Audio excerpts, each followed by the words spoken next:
Ako si Madeline, 24 na taong gulang at teller sa isang pawn shop. Nag-umpisa ang dagok ng buhay ko na mag-propose ang kasintahan ko sa matagal na panahon sa aking half-sister. Sobrang sakit para sa akin dahil alam iyon ng magulang ko maliban sa akin. At pinahiya nila ako sa maraming tao ng gabing yun. Puno ng pait, galit at sama ng loob ang aking puso para sa kanila. Kaya umalis ako ng bahay at tumira sa bahay ng kaibigan ko. Dito ko nakilala ang may edad na bilyonaryo sa isang bar kung saan ako nagpunta. Nagsimula ang lahat sa amin nang magising ako isang umaga sa loob ng kwarto nito. Tunghayan ang kwento ng aking buhay. Bandang hapon ay magkasabay si Madeline at Leia na lumabas ng building kung saan sila nagtatrabaho bilang teller sa isang pawn shop. "Uuwi ka na ba, Madeline?" tanong ni Leia. "Oo, meron kasing party ngayon sa bahay. Hindi ko lang alam kung para saan." "Sayang naman, imbitahan ka sana namin lumabas." Saad ni Leia, nginitian niya ang babae. "Next time na lang." Kumunot ang noo ni Leia na bumaling sa kanya. "Hindi ba't birthday mo kahapon? Baka late celebration na inihanda ng pamilya mo para sa'yo." Sambit ni Leia. Napailing si Madeline. Umabot na lang siya sa edad na 26 ay wala pa rin kaamor-amor sa kanya ang magulang niya. Hindi rin, wala naman silang pakialam sa birthday ko na hindi nga nila ako binati kahapon. Malungkot ang pakiramdam ni Madeline. Pero imbes na maglalaan siya ng oras para sa mga napapansin niyang bagay-bagay, ay itinuon na lang niya ang atensyon sa pagtatrabaho. Napasimangot naman si Leia.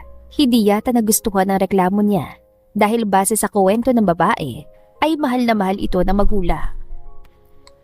Baka naman hinanda yun ng boyfriend mo. Maling mo magpropose siya." Nakangiting saad ni Leia. Para siguro pagaanin ng loob niya. Natawa naman si Madeline sa sinabi ni Leia. "Baliw ka talaga kung ano-anong sinasabi mo dyan."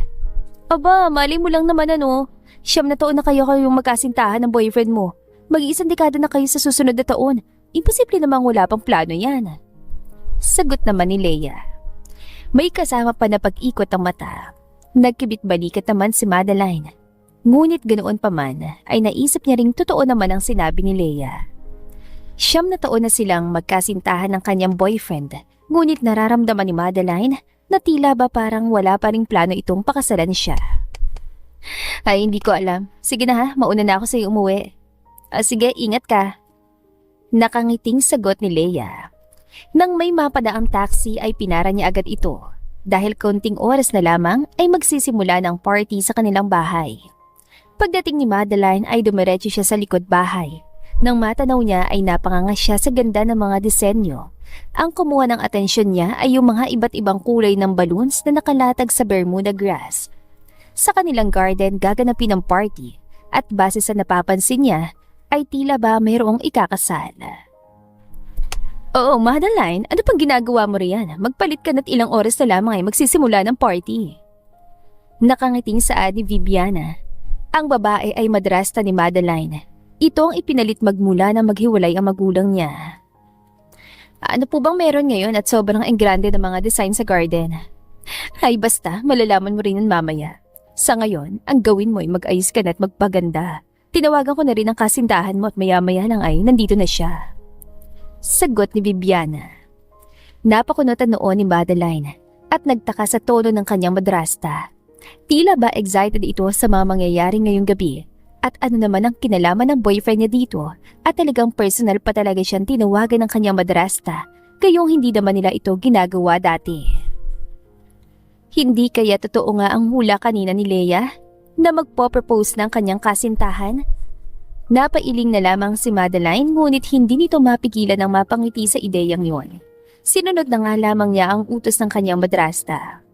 Kinagabihan nga ay nagsimula na rin magsidatingan ng kanilang mga bisita. Maging ang kasintahan ni Madeline ay naroroon na rin. Sobrang gwapo nito sa suot niyang button-down polo. "Sobrang gwapo mo talaga tignan kapag ganyan ang sinusuot mong damit." Nakangiting sabi ni Madeline na makalapit siya sa kanyang kasintahan. "Of course, kailangan ay maayos akong tignan ngayong gabi. This is a big night." Sabi ni Mark. Ano bang meron ngayong gabi? Ang tamis na naging ngiti ni Mark at bago pa man ito makasagot ay dumating na ang half-sister ni Madeline na si Shera at masayang lumapit sa kanilang dalawa. I'm really happy to see you here, Mark. Masayang sambit ni Shera. Hindi talaga ako mawawala. This night is really special. Sigot ni Mark. Sabay na napatingin ng mga ito sa kanya. Tila ba mayroong nararamdamang kaba si Madeline sa kanyang puso, ngunit hindi niya ito may paliwanag. Tila ba saya, takot at iba pa na hindi niya mawari. Damang-dama niya ang gabing ito ay para sa kanya nga talaga. Nagsimula na nga ang party at nasa isang table nga si Madeline, Shera at ang boyfriend niya. Nagsasalita na nga ang ama ni Madeline at sa tabi nito ay si Viviana. Maraming salamat sa inyong pagdalo. Ang gabing ito ay hindi talaga para sa amin, ngunit para sa aming pinakamamahal na anak. Ngayon ay gusto kong tawagin ang kasintahan ng aking anak upang ibigay ang kanyang mensahe. Sabi ni Roman. Nagpalakpakan ng lahat ng tao. Tumayo naman si Mark at sobrang kinakabahan si Madeline ngayong gabi. Totoo ngang para sa kanya ang pagtitipo na ito. Una sa lahat, gusto kong pasalamatan ang magulang ng aking kasintahan sa pagtulong sa akin para sa okasyon na ito. Patagal ko na itong pinaplano at sa wakas ay nangyari na rin. Mahaba na rin ang pinagsamahan namin ng girlfriend ko. Matagal ko na ito napag-isipan at alam ko sa sarili ko na siya nang gusto ko makasama habang buhay. Nakangiting sabi ni Mark. Bumaba ito sa stage at naglakad patungo sa mesa nila. Hindi maipaliwanag ni Madeline ang kaligayahan na kanyang nadarama. Ikaw nang gusto kong pakasalan at hindi na yun magbabago pa. Walang sino man ang makakapaghiwalay sa ating dalawa. Saad pa ni Mark. Lumuhod ito sa harapan ni Shera at naglabas ang maliit na box. Ngunit nawala mga ngiti sa labi ni Madeline sa mga oras na ito. Nanikip ang kanyang dibdib sa nakikita at tila ba sinaksak siya ng kutsilyo ng paulit-ulit. Hindi niya maintindihan kung bakit hindi sa harap niya. Mark, hindi siya pinansin ng lalaki. Ikaw lang gusto kong pakasalan, Shera. Wala nang iba. Will you marry me? Nakangiting sambit ni Mark. Parang binuhusan ng malamig na tubig si Madeline sa narinig mula sa bibig ng kasintahan. Ano ba ang nangyayari? Bakit nagkaganito? Nalalabo ang kanyang paningin sa nasaksihan. Nantignan niya ang papa niya at si Viviana, lalo ng kanyang mama na nasa malapit lang. Masayang-masaya mga ito sa nakikita. Pero siya ay hindi. Wasak na wasak ang kanyang puso at idagdag pantuwan nakikita niya sa mga taong dumalo na para bang siyang outcast sa pagtitipong ito. Yes! Narinig niya ang sagot ni Shera. Masaya si Mark na tumayo at saka sinuot sa daliri ng babae ang singsing. Naghang ang utak ni Madeline, parang hindi nag-function na maayos. Nang marinig niyang palakpakan ng mga tao, ay saka pa lang siya natauhan. Dali-dali niyang sinipa ng malakas ang mesa dahilan para matumba ito. Kung hindi nakailag ang dalawang taksil, ay matamaan pa sana. Anong ibig sabihin ng lahat ng ito? Dumagundong ang boses ni Madeline dahilan para tumahimik ang lahat sabay tingin sa kanya. Nanginginig ang mga kamay ni Madeline at hindi alam kung ano ang pwede niyang hawakan. Nagdidilim ang paningin na para bang gusto niyang pumatay ng tao. Hindi mo naiintindihan, Madeline. Saad ni Mark. Mas lalong nasaktan si Madeline dahil walang pakialam ang lalaki. Anong hindi ko maintindihan? Ako ang girlfriend mo, Mark. At alam niya na lahat. Bakit ba umaasa lahat ngayon na tama itong ginagawa niyo? Pinipilit ni Madeline na pigilan ng mga luha. Kung iiyak pa siya ay talagang talunan na siya. Madeline. Saad ni Roman. Pilit siya nitong pinipigilan. Ano ito, Papa? Alam ba ninyo lahat ang tungkol dito? Nanginginig na si Madeline. Umaapaw ng kanyang galit. Hindi na niya kilala ang kanyang sarili. You need to calm down, Madeline. Tura ni Mark. Sinubukan pa nitong hawakan siya pero tinabig niyang kamay nito sabay tulak na malakas. Calm down? Ang tagal yun na pala ako niloloko? You humiliate me in front of all these people. Tapos sasabihin mong kumalma ako? Itinuro pa niya mga taong nakapalibot sa kanila. I'm sorry, Madeline. Hindi namin namalaya na Nahuhulog na kami sa isa't isa. Singit ni Shera. Kinuha niya ang baso sa kalapit mesa saka ibinato sa mukha ni Shera. Isa ka pa! Nauubusan ka na ba na lalaki at ang boyfriend ko pa talaga? Haliparot, malanday, walang respeto, walang delikadesa, mga agaw! Watch your words, Madeline! Matalim na saad ni Mark. Nanikip ang dibdib ni Madeline at nagsimula ng maglakad paalis sa likod bahay. Umiikot ng kanyang paningin at tila ba naiisip na niyang kitilin ang sariling buhay. Hindi pa nga siya tuluyan nakakalayo ay bigla siyang natumba at nawala ng malay. Nagising si Madeline na nasa loob na siya ng kanyang kwarto at nakahiga sa kama. Pinilit niyang bumangon at lumabas ng pinto. Nang bumaba siya ay nakita niyang kasalukuyang kumakain ng kanyang pamilya kasama si Mark sa living room. Sasaktan talaga siya ng mga ito. Run away, darling. Pinapahirapan mo lang ang sarili mo. Sabi ng isip. Ano? Aasta pa kayong lahat na parang wala nangyari? Napatingin ang lahat kay Madeline. Don't act like everything revolves around you, Madeline. Saad ni Viviana. I'm not. At huwag din kayong umasta na ayos lang ang ginawa niyo sa akin. Why can't you just accept it, Madeline? Kitang-kita naman na nagmamahalan sina Mark at Shera. They are meant for each other. Tura ni Viviana. Sabihin mo, malandi lang talaga yung anak mo. Nagulat ang lahat sa sinabi ni Madeline. Maging ang kanyang ama ay napatayo sa kinaupuan nito at sinampal siya ng malakas. Gulat na napahawak si Madeline sa pisngi at naluluhang napatingin sa kanyang ama. Hindi kita pinalaking bastos, Madeline! Galit na saad ni Roman. Pati ba naman kayo ikakampihan ng kataksilan ng dalawang yan? Wala kang pinagkaiba sa mga yan, Papa. Pare-pareho kayo mga baboy! Pagkatapos sabihin yon ni Madeline, ay umalis siya at nagtungo sa kanyang kaibigan at doon umiyak ng sobra. Hindi naman maintindihan ng kaibigan niya kaya naman nang mahimasmasan si Madeline ay kinuwento niya ang lahat na nangyari. Alam mo, demonyita talaga yung mag-inang yan. Mabuti pa dumito ka na lang muna sa bahay at mamayang gabi magtutungo tayo sa bar. Magsaya tayo na sa ganun ay makalimutan mo yung problema mo. Saad ni Leia. At pumayag siya sa sinabi ni Leia. Kinagabihan ay umuwi ng bahay nila si Madeline nang masiguro niyang wala sa bahay nila ang kanyang pamilya ay kinuha niya lahat ng gamit saka dinala kay Leia pagkatapos ay nagtungo sila sa bar. Pagdating nila ay agad silang pumasok sa loob at naghanap ng pwesto. Nang maupo sila ay agad nag-order si Leia saka siya ay nagpaiwan lang sa mesa. Maya-maya lang ay agad siya nagbukas ng beer at tinungga ang laman. Ramdam talaga ni Madeline na gumuhit ang pait sa kanyang lalamunan. Alam mo, huwag mo munang isipin ang lahat na nangyari at ngayong gabi ay mag-iinom tayo ng marami. Saad ni Leia.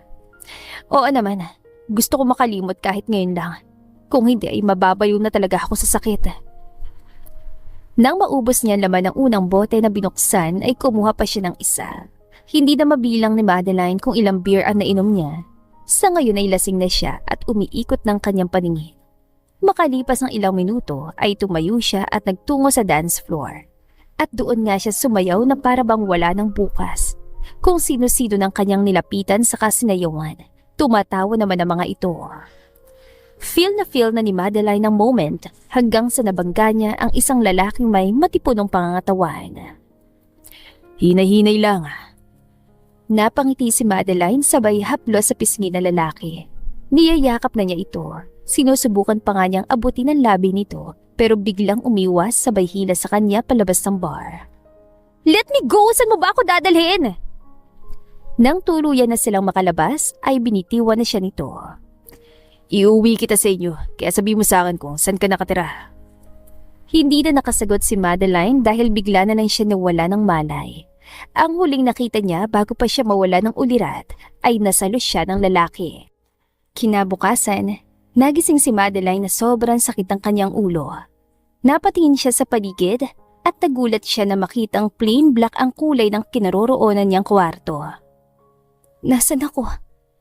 Mabuti naman at gising ka na. Masakit bang ulo mo? Kapapasok lang na lalaki sa kwarto. Sino ka? Kinusot ni Madeline ang kanyang mata dahil tila ba nalalabo. Hindi pa yata kumawala ang espiritu ng alak sa kanyang sistema. Ako si Armando. Pakilala na lalaki ngunit nakatalikod dito kay Madeline dahil inaayos ito ang bedside table.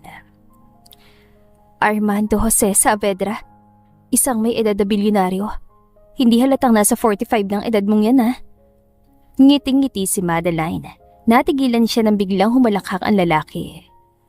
Wow, kilala mo pala ako. That's good. Tinawanan lamang ito ni Madeline. Parang ayaw niyang maniwala dahil hindi niya nakikita ang mukha nito. Tumalikod ba naman sa kanya? Alam mo, hindi mo kailangang magpanggap.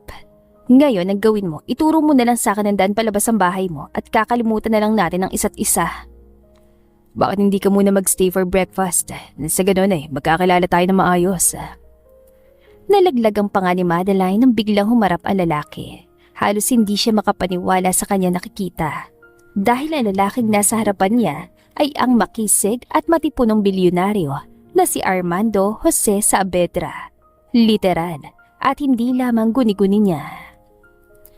Nananagidip ba ako? Natawa si Armando sa sinabi ni Madeline. Hindi naman.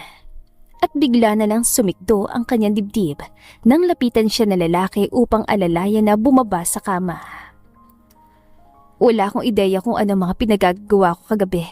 Kung ano man yun, sana mapatawad mo ko. I should leave now. Don't worry, you didn't do anything stupid last night. Pero hindi ka pwedeng umalis, okay? Gustong-gusto na talagang umalis si Madeline ng mga oras na yon dahil sa matinding kahihiyan, ngunit ayaw naman siyang palisin pa ni Armando. Kaya naman ay walang nagawa si Madeline kundi ang umupo na lamang. Inumin mo to, makakatulong yan para sa hangover mo. Agad ininom ni Madeline ang binigay na lalaki. Salamat po. Gagalangin ito ni Madeline dahil mas hamak na matanda ito kaysa sa kanya. Ang galang mo naman after what we did last night. Seryoso ang mukha nito na nakatingin sa kanya. Napakunutan noon ni Madeline na inaalala kung ano nga ba ang nangyari. Kahit magulat man siya ay walang mangyayari dahil expected naman ang ganitong senaryo. Hindi ko sinasadya na gano'n ang nangyari. Let's just forget everything. Hindi ako ganung klaseng tao. May paninindigan ako. I have a boyfriend. You wouldn't be in the bar acting like that if you have a boyfriend. Natigilan si Madeline at tila ba naalala ang nangyari at dahilan kung bakit siya naroon sa bar na yon. Bago pa man makasagot si Madeline ay tumunog ang kanyang phone at si Leia ang tumatawag. Kailangan ko nang umalis. Nagmamadali na si Madeline pero pansin niyang nakaharang sa pinto si Armando. Kumain ka muna, iatid kita. Gusto pa nga sanang tumanggi ni Madeline ngunit wala siya nagawa. Pagbibigyan na niya ang lalaki para hindi na siya pipigilan pa. Ang bilis kumain ni Madeline. Hindi na niya nanguya. Direkta niya itong nalunok para makaalis na siya agad. Inabutan pa siya ng tubig ni Armando kaya uminom na siya. Nakakatawa ka namang kumain at tatat ka na talagang umalis. Tinignan niya ang lalaki at ngumiti rito. Maraming salamat ha. Tinapik nito ang kanyang balikat. Wala nga naman, tara, hatid na kita. Inalalayan siya ni Armando habang pababa sila ng hagdan. Kalahating oras ang naging biyahe nila papunta sa bahay ni Leia. Hindi na bumaba ang lalaki, bagkus ay binuksan na lang nito ang lock ng kotse para makababa siya. Saka pa pumasok si Madeline sa loob ng makaalis na si Armando. Paglitaw niya sa front door ay naabutan niyang kaibigan na nakatambay sa living room. Bigla ka na lang nawala kagabi, saan ka ba pumunta? At sino naman yung nagatid sa'yo? Mukhang yayamanin ah. Nakataas pa ang kilay na tanong ni Leia. Umupo siya sa sofa sabay hingang malalim. Wala yun, nakilala ko lang sa bar. Wow, ganyan dapat. Huwag kang magbukmok sa kagagawa ng ex-boyfriend mong walang bayag. Umiikot ang mata na sambit ni Leia. Technically, hindi pa kami tuluyang hiwalay. Sinabunutan siya ni Leia. Napangiwi na lang si Madeline dahil parang may nabunot pati anit niya. Gaga ka talaga. Sa pagpapahiya niya sa'yo sa lahat ay kailangan pa na may proper break ka para doon. Papatay na lang kita. Huwag mo sabihing magpapakatanga ka pa rin pagkatapos ka lukuhin. Inis na saad ni Leia. Huminga ng malalim si Madeline. Hindi diyan ka na nga. Maliligo muna ako. Oo, at marami kang ikukwento sa akin dahil parang may ideya ako kung sino yung naghatid sa'yo. Malaki ang ngiti na saad ni Leia. Hindi niya pinansin ang kaibigan. Nagpatuloy lang siya sa pagpasok sa kanyang kwarto. Kinabukasan, habang pauwi na si Madeline sa trabaho kasama si Leia, ay may biglang humintong sasakyan sa harapan nila. Kaagad nga nakilala ni Madeline kung sino at akmang aalis na nga sana siya nang ibaba ni Armando ang bintana ng kotse nito. Hi Madeline, ihatid ko na kayo ng kaibigan mo. Parang sinisilihan si Leia sa kanyang tabi. Hindi na kailangan, may masasakyan naman kami. Kinurot ng babae ang tagiliran niya kaya inapakan niya ang paa nito. Pero hindi tinablan kasi may gustong tanggapin niya ang alok ni Armando pero hindi siya bibigay. Ano ka ba? Sumakay na tayo, huwag ka na mag-inarte dyan. Pabulong na saad ni Leia. Tumigil ka nga dyan, Leia. Pinagtitinginan tayo ng mga tao.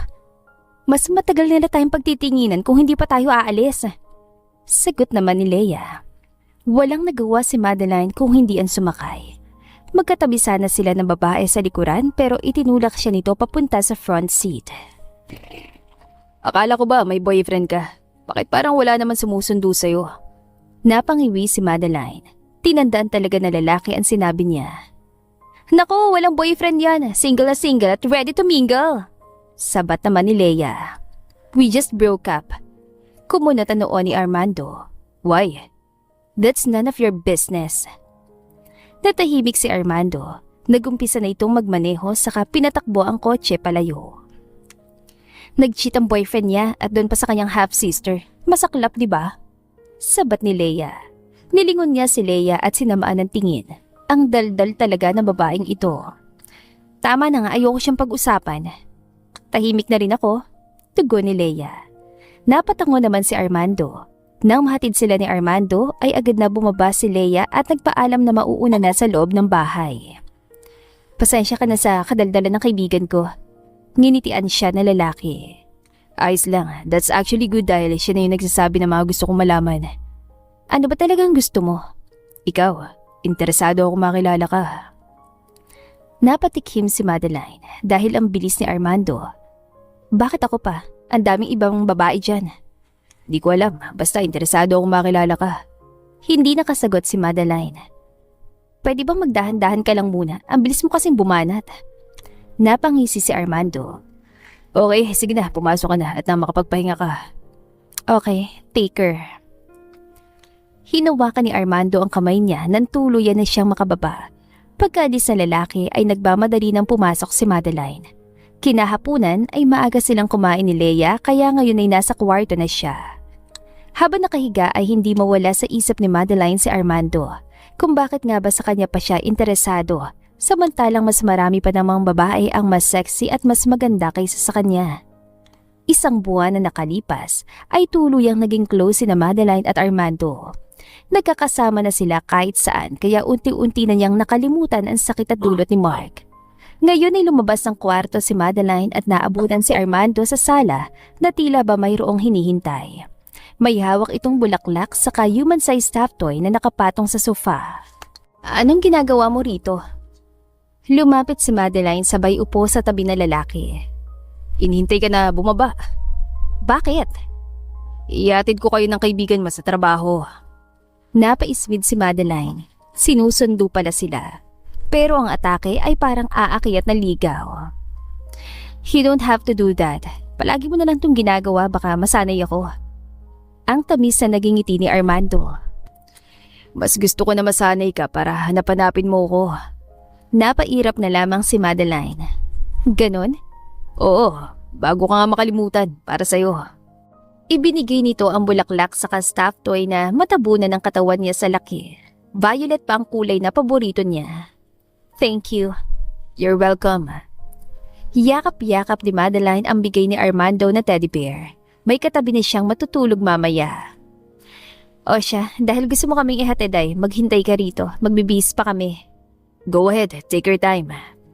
Tumango si Madeline. Agad siyang umakyat ng hagdan, dala-dala ang bigay ni Armando sa nakakakilig na reaksyon. Nang nasa loob na siya ng kwarto ay binilisan na niyang pagbibihes at pag-aayos dahil nakakahiya namang paghintayin si Armando. Nang matapos nga si Madeline, ay agad na rin naman silang umalis kasama si Leia. Sa buong biyahe ay hindi matigil ang bunganga ni Leia pagkukwento tungkol kay Madeline. Wala siyang magawa dahil nakakaya namang suwayin ng kanyang kaibigan sa harapan ni Armando. Nang makarating sila ay nauna nang pumasok si Leia at naiwan muna siya sa labas. Maraming salamat. Hinaplos ni Armando ang buhok niya. Basta ikaw. Ngiti-ngiti pa ang lalaki. Pero ayos lang naman sa amin ng kaibigan ko kahit hindi mo na kami ihatid. Less hassle, makakapagpahinga ka pa. I'm happy doing this. Pabayaan mo na ako. Paraan ko to para magpakita ng motibo. Natawa na lang si Madeline nang kindatan siya ni Armando. Pagkatapos sila mag-usap ay pumasok na siya sa loob ng building dahil baka malate pa siya sa kakachismis. Bandang hapon ay naunang umuwi si Leia kaya mag-isa na lang siya. Paglabas niya ay naghihintay na pala si Armando kaya may kasama siya. Nandito ka na naman? Umuwi ka pa ba? Oo, kakarating ko lang. Bumesa si Armando na may kasamang pagyakap. Nagkaharap silang dalawa nang bigla niyang narinig ang boses ni Mark.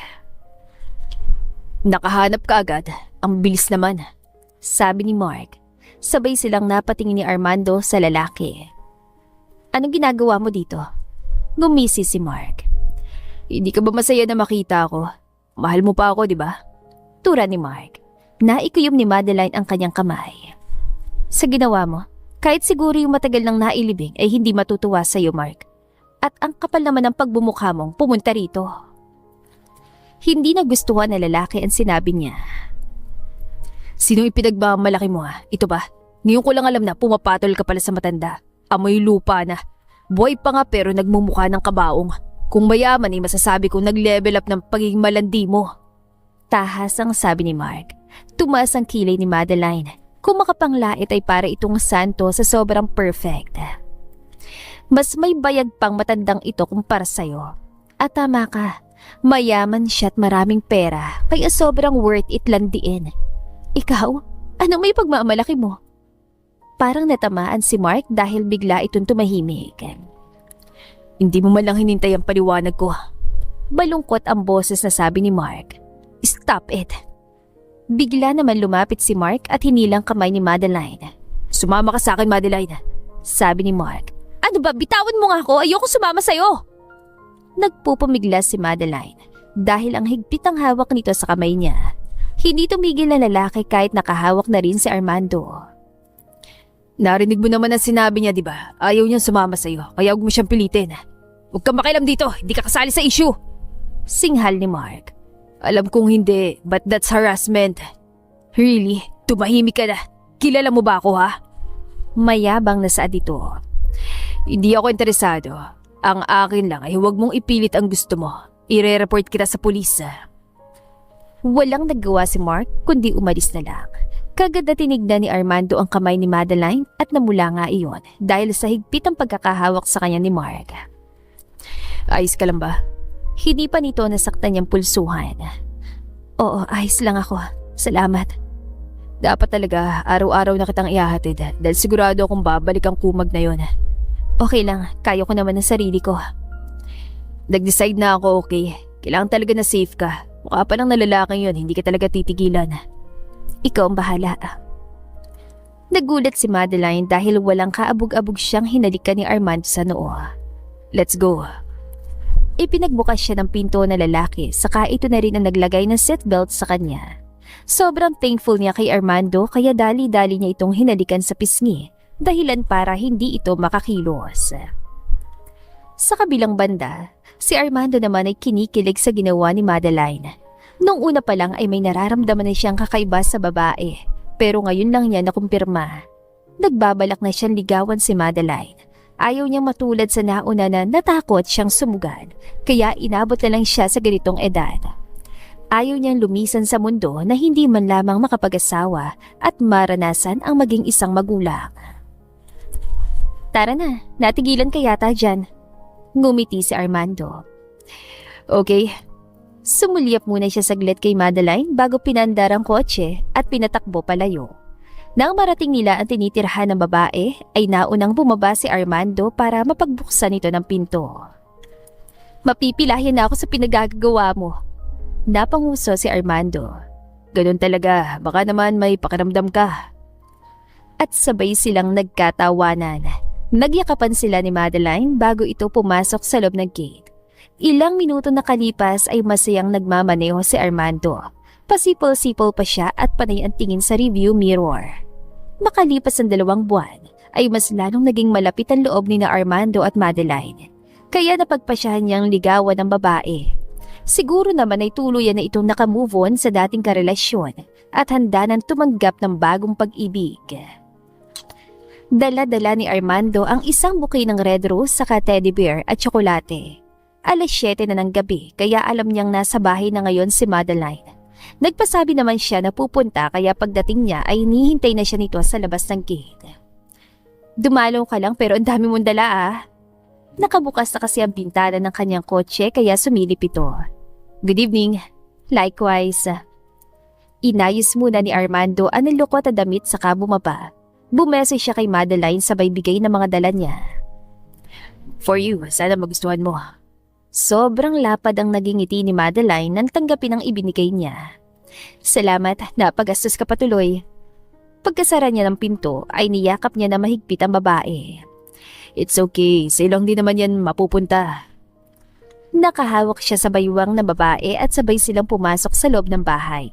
Pumuwesto sila sa sofa saka magkatabi sila ni Madeline. Halos hindi makadaan ang hangin sa pagkakadikit nila. Busy ka ba kanina? Ngayon mo lang kasi naisipan na pumunta. Kumakabog ang dibdib ni Armando. Namimiss mo ko? Sumandig sa kanya si Madeline. Oo. Huminga ng maraming beses si Armando. Nag-iipon siya ng lakas para masabi kay Madeline ang nararamdaman ng kanyang puso. Siguro napansin na babae ang ginagawa niya ay umayos ito ng upo at tumingin sa kanya. Hinawakan ni Armando ang 2 kamay na babae, sabay titig ng diretsyo sa mga mata nito. Gusto kita Madeline, pwede ba kitang maging nobya? Maliligaw ako, papayag ka ba? Hinaplos itong pisngin niya. Oo naman. Napasuntok sa hangin si Armando dahil sa tuwa.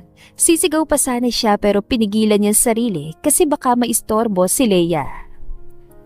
Maraming salamat, pinasaya mo ako ng sobra. Nagyakapan silang 2. Nagtagal ng kalahating oras si Armando pero pagkatapos ay nagpaalam na siyang umuwi para makatulog ng maaga si Madeline. Samantala, si Madeline ay ngiti-ngiti na umakyat ng hagdan nang mahatid niya si Armando sa labas ng gate. Sa sumunod na araw ay nagsimula ng panliligaw ni Armando sa kanya. Marami talaga siyang kaibahan na nakikita sa lalaki. Ayaw niyang magkumpara pero lamang ito ng ilang beses sa dating karelasyon. Sobra-sobra ang effort. Nakikita niyang hindi lang pang boyfriend material si Armando, kundi husband material na rin. Walang pakialam si Madeline kung malayo ang agwat ng edad nila as long as matino ito at genuine ang nadarama ng puso. Hindi na pinatagal ni Madeline ang lahat. 1 buwan lang ay sinagot na niya ang lalaki, kaya ngayon ay official na silang magkarelasyon. Ngayon ay nasa kwarto silang 2. Nakahiga si Armando, siya naman ay nakaunan sa matipuno nitong braso. Uuwi ako sa bahay, sasama ka ba? Napangisi siya. Gustong ipamukha ni Madeline sa mga taksil na kayang-kaya niyang maghanap ng lalaking matino. Yeah, kahit saan naman ay sasamahan kita. Nang sagutin niya si Armando ay hindi na bulaklak, chocolate at stuffed toy ang ibinigay nito, kundi bahay, lupa, sasakyan saka negosyo. Lahat ng iyon ay nakapangalan sa kanya. Nung una ay nahihiya siyang tanggapin, pero naisip niya na mas maganda kung may pagbabago sa takbo ng buhay niya. Mula sa pagiging talunan ay may pagmamalaki na siya ngayon. Yun lang ang tanging pagganti na alam niya. Thank you. Bukas na lang dahil day off ko, okay? Nakadantay ang binti ni Armando sa tiyan niya. You have everything already, right? Bakit nagtatrabaho ka pa rin? Ngumiti siya sa nobya. Hayaan mo na ako. Mahirap bitawan yung trabahong bumubuhay sa akin na mahabang panahon. Siguro kapag nagkaanak na tayo, doon na lang. Nagningning ang mga mata ni Armando sa narinig. Bumangon pa ito at tumunghay sa kanya. Are you sure? Gusto mo talagang mag-anak sa akin? Tinaasan niya ng kilay ang lalaki. Oo, ayaw mo ba? Hinalikan siya nito sa labi. I love you. Kaya pala wala kang reklamo sa tuwing may nangyayari sa atin. I love you too. Ang dami pa nilang napag-usapan ni Armando hanggang napagpasyahan nila na bumaba para kumain. Sa sumunod na buwan ay saka pala nangyari na makapunta sila ng nobyo sa bahay ng magulang niya. Dahil iyon ang naging usapan nila nung una, ay nagkaroon ng business trip si Armando kaya hindi natuloy. Lula na sila ng kotse papunta doon. Pansin niyang panay ang tingin nito sa kanya. Alam ba nila na darating ka? Hindi. Umismed si Madeline. Kahit pa siguro lumuhod ang mga yon saka umiyak ng dugo ay hindi siya papaareglo. Sabihin pa na nakamove on na siya ay walang pagpapatawad sa puso niya para sa mga ito. Yung kahihiya na dinanas niya doon ay sobra-sobra pa sa pagmamahal niya sa mga ito. Kapag respeto at tiwala ang nasira, ay hindi na talaga maibabalik yun. The nerve na ipahiya siya sa lahat ng tao na para bang hindi niya dugo ang nananalaytay sa ugat ng mga ito. Lalo na ang mama niya, wala man lang ginawa para ipagtanggol siya nung gabing yon. Nalaso na rin ang utak ni Shera kaya wala ding pakialam sa kanya. Okay. Hinawakan ni Madeline ang kamay ni Armando. Don't worry, kayang-kaya kitang ipagtanggol sa kanila. Kinikilig si Armando, kalaunan ay natawa ito. I'm fine, akong gagawa niyan para sa'yo. Nang nandun na sila, ay tahimik at wala siyang naririnig na ingay mula sa loob. Magkahawak kamay sila ni Armando na pumasok ng bahay. Nakita niya kung paano napanganga si Shera na nakatingala kay Armando. I know you. Ikaw yung bilyonaryo. Mayaman at laging laman ng tabloid. Bulalas ni Shera. Umikot ang mata ni Madeline. Parang hindi siya dito nakakita. Yes, I'm Armando. Madeline's boyfriend. Nice meeting you. Napatulala si Shera. Gulat na gulat ang ekspresyon ng mukha kalaunan. What? Hindi nga. Hindi makapaniwalang sambit ni Shera. Tumikim si Madeline para kunin ang atensyon ng kapatid. Iniinsulto mo naman ako dyan, Shera. Parang sinasabi mo hindi ako makakahanap ng malaking isda. E paano ba naman kasi, ang hilig mong kumuha ng may nagmamay-ari na, kaya hindi mo alam ang pakiramdam. Napalunok si Shera. Ngumiti ito para hindi ipakitang galit na. Shut up! Wala naman akong pakialam sa relasyon yung dalawa. Tagulat lang ako dahil yung tipo ng mga mayayaman kasi yung ka-level din nila. Hindi gaya mong putyo-putyo lang. Sambit ni Shera. Tumingkayad si Madeline para halikan sa labi ang nobyo sa harap ni Shera. Hindi naman sa lahat ng oras ay ganun ang basehan, dear. Una, sa itsura. At pangalawa ay sa ugali. Bonus na lang yung yaman dahil lalaki naman ang bubuhay sa babae, di ba? Of course. Agarang sagot ni Shera. Knowing Mark, kahit may pera naman at maayos sa trabaho ay sobrang pabigat. Kulang na lang maging palamunin sa sobrang tipid. So, where's your parents? Hindi ko sila nakikita. Umalis, may naasikasong bago negosyo. Yumayaman na sila. Proud na sabi ni Shera. Napangiwi si Madeline. Lumalakas ng hangin ng gagang ito. Nagkaroon lang ng kaunting pera ay naging hambog na. Kinagabihan ay nagkatinginan sila ni Armando nang makarinig sila ng malakas na kalabog. Nasa loob kasi sila ng kwarto niya at nakaupo sa kama. Ano yun? Tumayo si Madeline. Teka lang, sisilipin ko sa ibaba. Paglabas niya ng pinto ay sumunod din si Armando.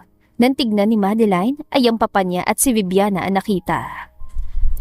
Humina na negosyo natin, Viviana. Sino ba naman kasing gago nakikipagkompetensya sa atin Doon pa talaga nagtayo ng negosyo malapit sa atin. E di yung mga customer sana natin ay doon na sa kanila. Malalaman ko lang kung sino'y malilintikan talaga. Galit na litan niya ni Roman. Napangisa si Madeline. Siya yun. Nagtayo siya ng bago negosyo na hindi alam ni Armando. Gusto niya makita mga itong gumapang sa lusak. Huminahon ka nga, Roman. Nagpapadala ka na naman sa galit mo. Hindi yun magtatagal. Sa atin pa rin babalik ang mga tao. Pampalubag loob ni Viviana. Tahimik lang na nakikinig si Madeline. Tapos ang nobyo ay nasa kanyang likuran nakadikit. Siguraduhin mo lang, Viviana. Dahil kung hindi, lahat tayo'y wala nang kakainin. Tura ni Roman. Deserve na deserve ang kamalasan. Umubo si Madeline kaya sabay na napatingin sa gawin niya mag-asawa.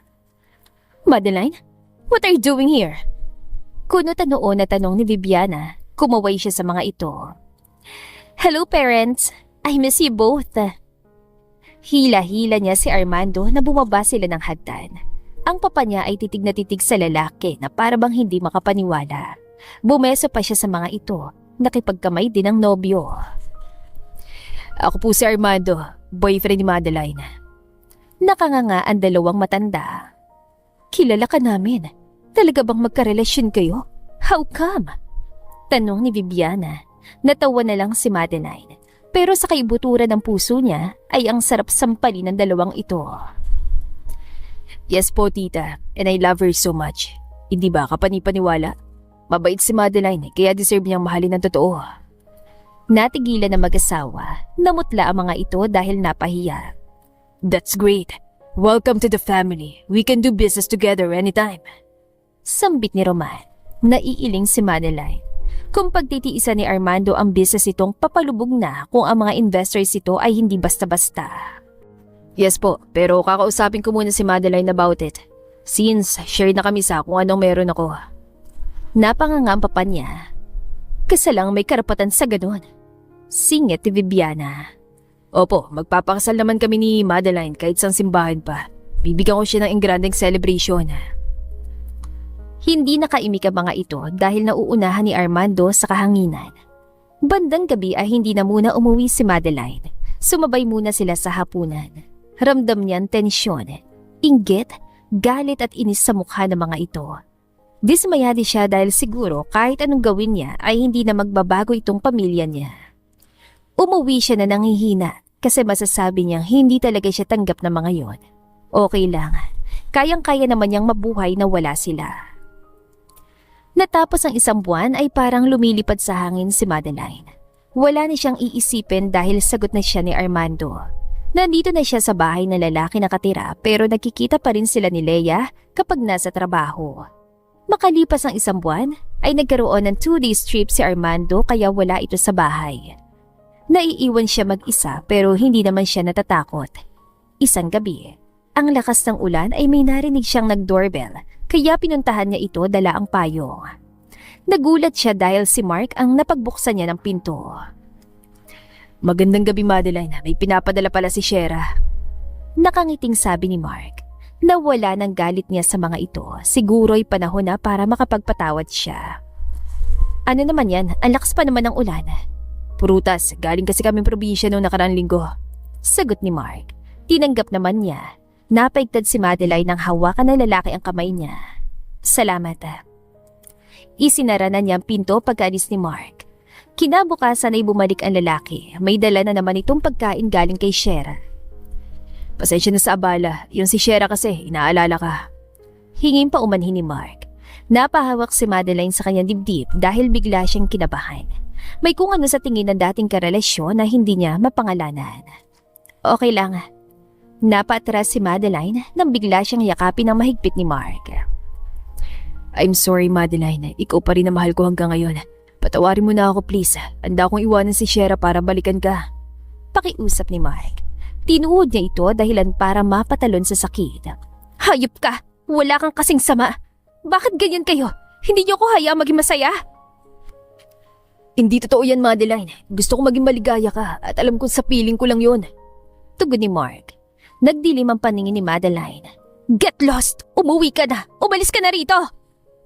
Itinulak niya ang lalaki palabas ng pinto saka isinara ito. Bago pa makahakbang si Madeline, ay bigla na lang umikot ang kanyang paningin at natumba siya saka nawala ng malay. Anong ibig sabihin nito? Nagising si Madeline nang marinig ang dumadagundong na boses ni Armando. Pagbangon niya ay napatulala na lang siya nang nasa loob siya ng kwarto, nakahiga at katabi si Mark. Armando, let me explain.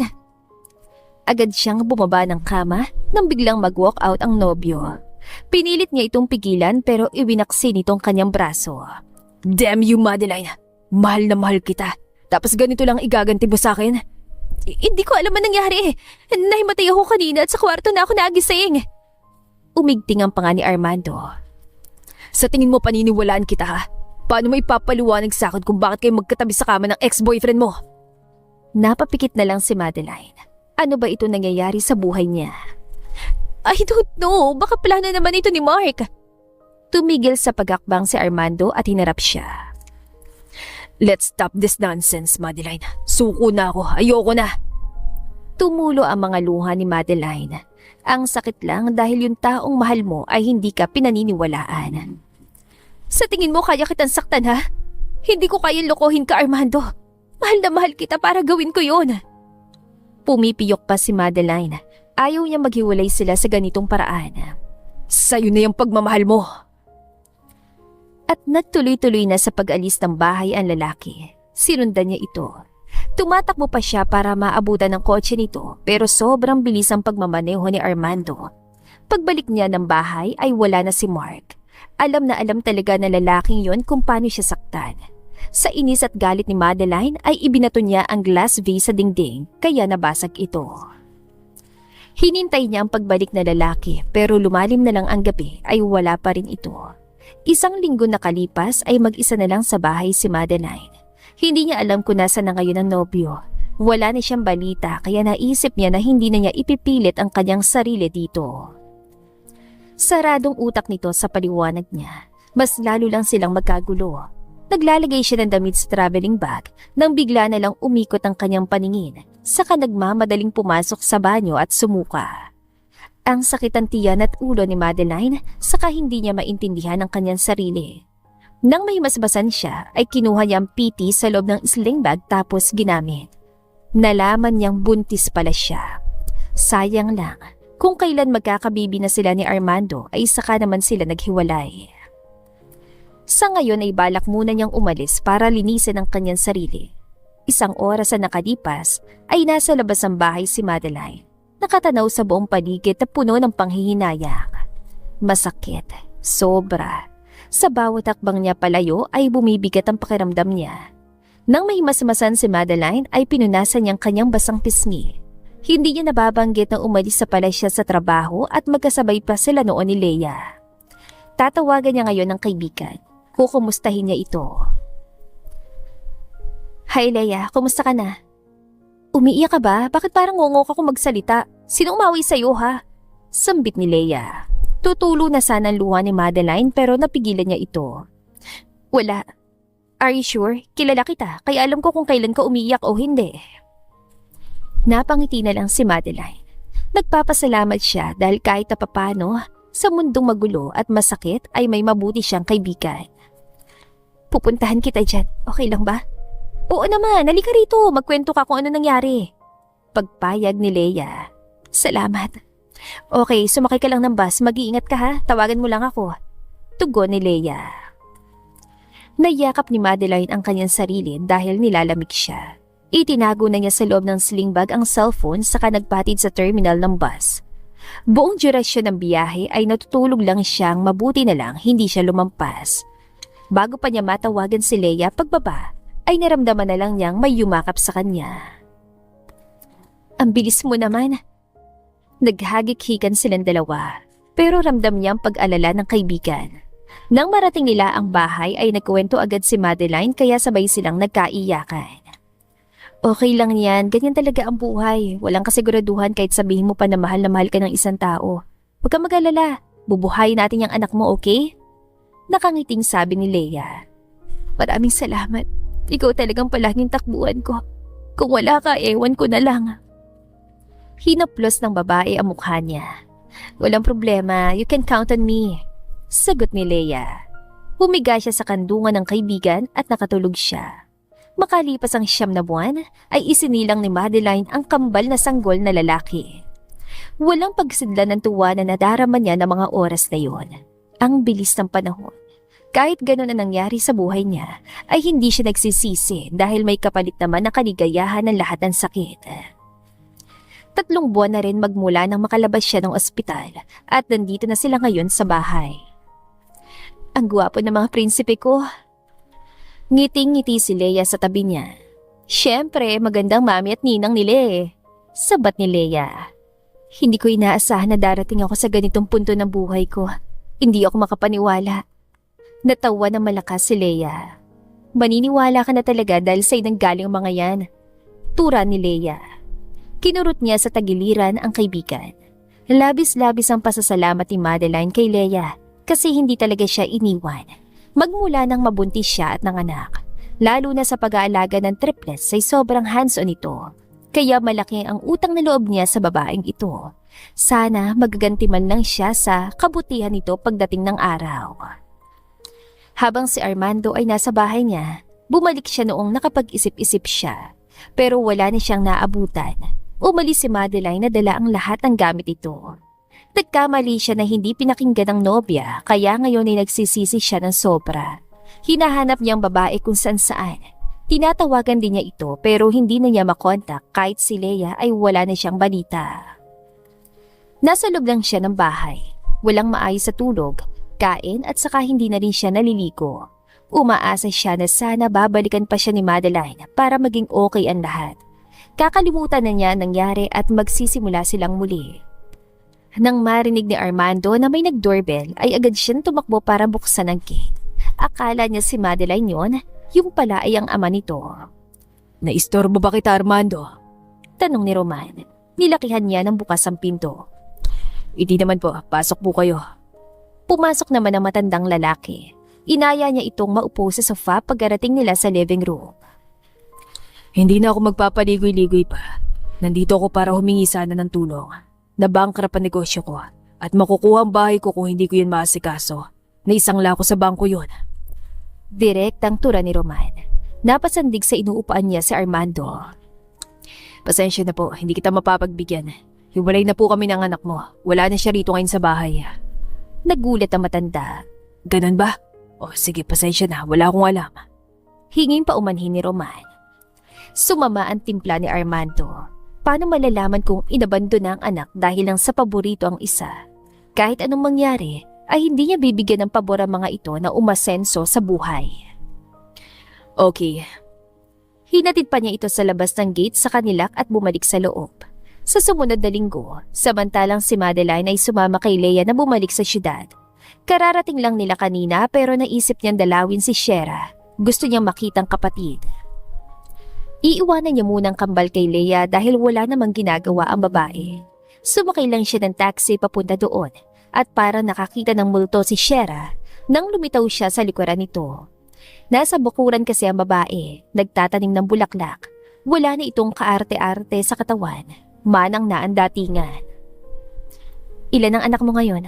Nagulat ako sa itsura mo. Nasaan nga palang magaling mong asawa? Tumayo si Shera at hinarap siya. Yan lang bang ipinunta mo rito? Hanggang ngayon ba'y hindi ka pa rin nakamove on kay Mark? Nakangising sambit ni Shera. Tumawa na malakas si Madeline. May pananagutan siya sa akin. Alam mo ba yon? Kasi nung huli nagising ako nakatabi siya sa kama. Namutla si Shera. Natataranta ito. No way! Angal ni Shera. Ayaw mo nun? Tayo-tayo pa rin na magkakaribal. Inagaw mo siya sa akin kaya kukunin ko lang siya sa'yo ulit. Hindi kasama yun sa plano. Sambit ni Shera. Nagpantingan tainga ni Madeline sa narinig. May ideya na siya nung una pero mas maganda pala kung may kumpirmasyon. So, nakaplano ang lahat ng yon. Ang galing-galing niyo talaga ni Mark. Bagay na bagay kayong dalawa. Pare-pareho kayong may saltek. Oo, una palang alam ko ng mayaman na lalaki na karelasyon mo. Ayokong madaig mo ko kaya gusto kong sirain ang relasyon yung dalawa. At ang plano ay paghiwalayin kayo. Kasama doon na mahuli niya kayo ni Mark na magkatabi sa kama. Pag-amin ni Shera. Pinatid niya ito kaya natumbang kapatid.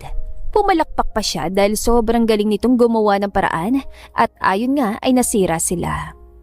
Nang matumba ito ay agad niyang nilapitan sa kahinilang buhok. Ayaw mo talagang masaya ako ha? Gusto mo maging malungkutin na lang ako habang buhay? Napaigik si Shera nang hawakan niyang leeg dito na mahigpit. Patayin mo na lang ako kung gusto mo, Madeline! Sambit ni Shera. Hindi pa! Pahihirapan muna kita. Wala akong ginawa sa inyo.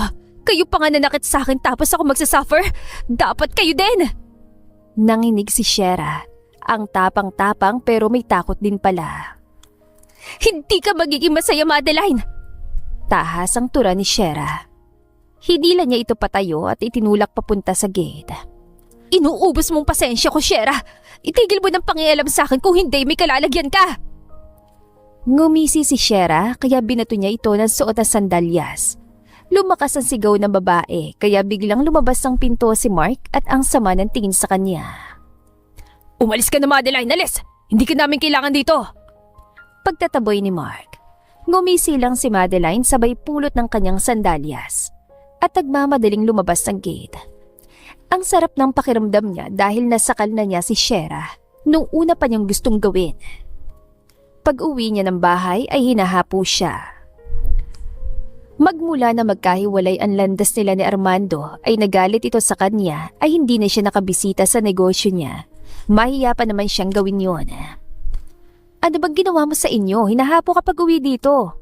Tanong ni Leia. Tumingin si Madeline sa kambal. May ginawa na namang kawalang hiya ng mag-asawang yan. Nagdamay ako sa insecurities ni Shera. Naupo sa tabi niya si Leia. Bakit? Sambit ni Leia. Plano pala nila na sirain kami ni Armando. Napasimangot na lang si Leia. Abnormal talaga yung pamilya mo no? Huwag mo na lang nga silang pansinin. Kung may gagawin na namang kagaguhan ay ililibing na natin ang buhay. Sabi ni Leia. Sumeryoso naman ang ekspresyon ng mukha ni Madeline. Anong gagawin ko? Babalik ba ako kay Armando at sabihin sa kanyang totoo? Oo. At para naman malaman niya may gwapong kambal kayong dalawa, hindi pwedeng ikaw lang bubuhay niyan. Sagot ni Leia. Tumangot-ango si Madeline. Kinabukasan ay binihisan na niya ang kambal. Kinakabahan siya. Hindi niya alam kung ano ang maaabutan niya sa pagbalik doon. Isasama niya si Leia para may kakampi siya kung sakali. Tara na. Tig-isa sila ng kaibigan sa pagkarga. Sana may tao doon pagpunta natin. Saad ni Leia. At nagmamadali silang lumabas ng bahay. Aligaga si Madeline na nakaupo habang lulan sila ng taxi papunta sa bahay ni Armando. Sakto naman pagdating nila ay pababa ng kotse ang lalaki. Ano? Titignan mo lang ba ako? Oh my God, Madeline, ikaw pala yan. Pagkalapit ng lalaki ay agad silang niyakap na mahigpit. Napaiyak si Madeline nang marinig ang hagulgol ni Armando. Maiipit ang anak natin. Mas lalong hinigpitan nito ang yapos sa kanila. I'm sorry, kung hindi lang ako naging gago, kasama mo sana ako sa pagbubuntis mo. Patawad. Okay lang, naiintindihan kita. Kahit gaano pa nating katatag kung may sisira sa relasyon natin, wala talaga mangyayari. Naunang kumala si Armando. Kinuha nito si Baby Bonbon saka pinupog ng halik sa pisngi. Ang gwapo ng mga anak ko, kambal pala sila. Inabot din ni Leia si Jim para makarga din ng ama. Lumapit din si Madeline at niyakap niya mga ito. May inggit na ba ako nito? Pagsingit ni Leia. Maraming salamat, Leia. Huwag kang mag-alala. Hanapan ka namin ng boyfriend. Wala talagang karelasyon niyang kaibigan niya. Sige maghihintay ako. Nakangiting tugon ni Leia. Ilang minuto nakalipas ay nagpaalam na si Leia na aalis na para magkaroon sila ng bonding time na pamilya. Sa kabilang banda, si Armando ay hindi makapaniwala na nandito na sa piling niya ulit si Madeline. At may kasama pa na mga anak nila. Sobrang blessed niya dahil hindi pumayag ang tadhana na hanggang doon na lang ang buhay niya na mag-isa.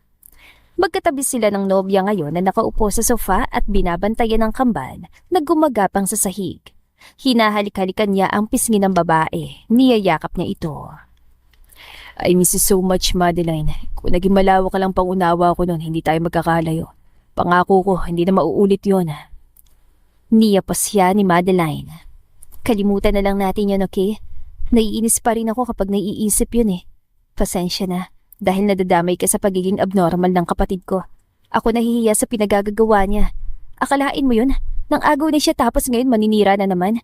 Masyadong immature. Sana maturuan ng leksyon para matuto. Napabuga ng hangin si Armando. Sobrang toxic ng kinababilangang pamilya ni Madeline. Wala siyang masabi. Yung papa mo nagpunta pala dito. Humingi ng tulong dahil bankrupt na daw ang negosyo nila.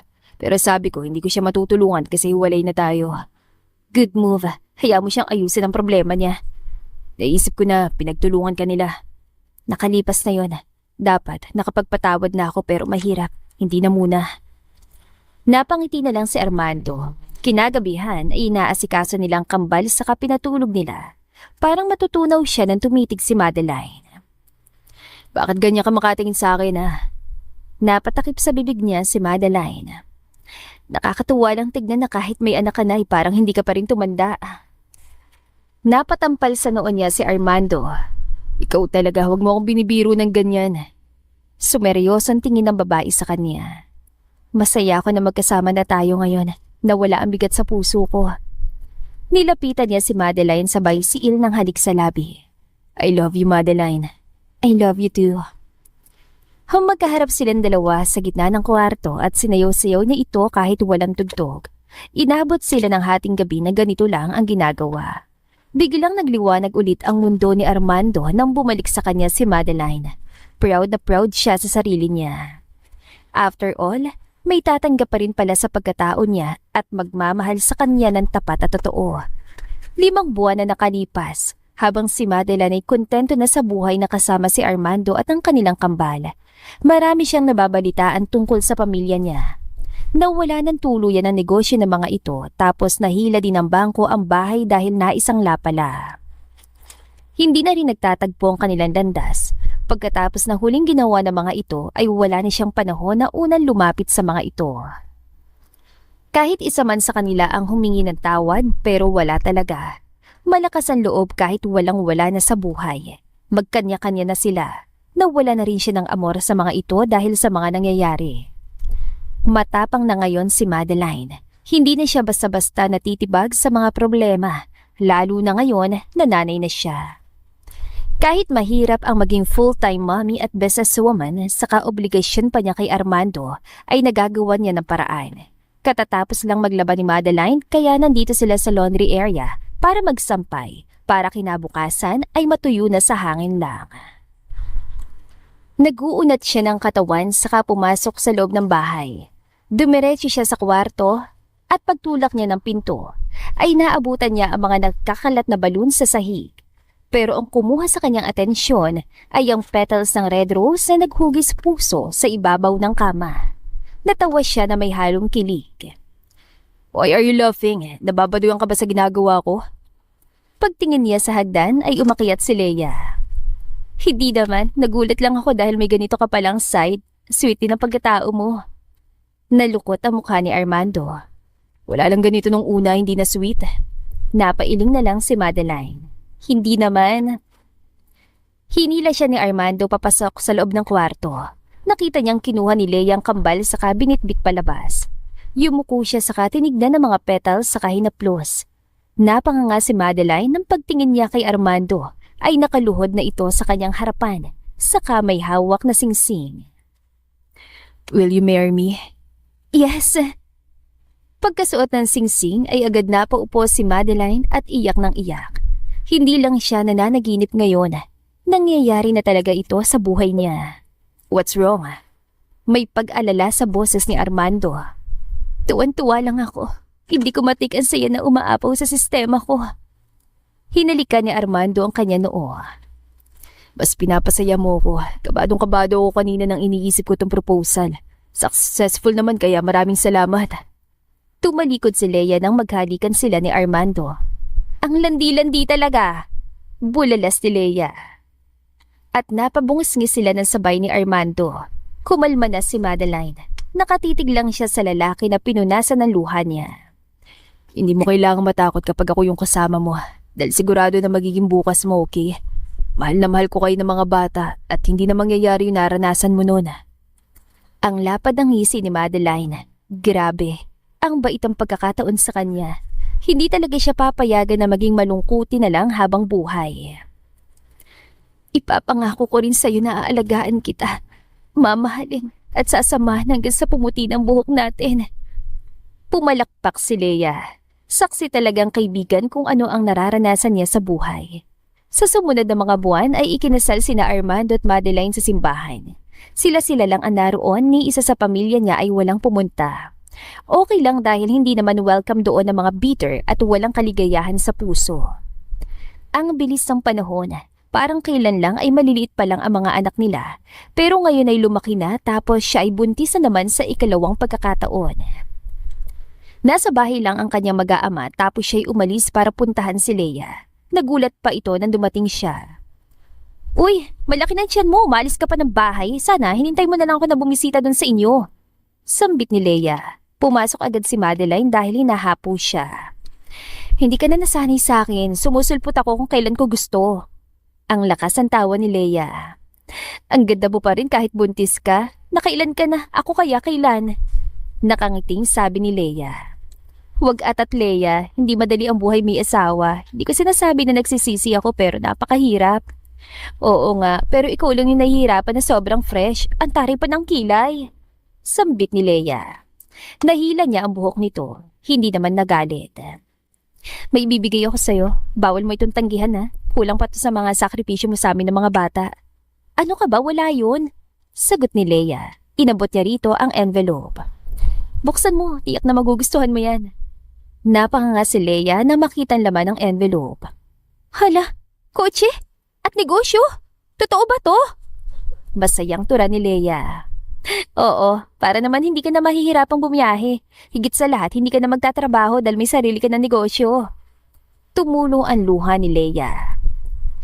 Maraming salamat, Madeline. Tinupad mo talaga yung pangarap ko sa buhay. Saad ni Leia.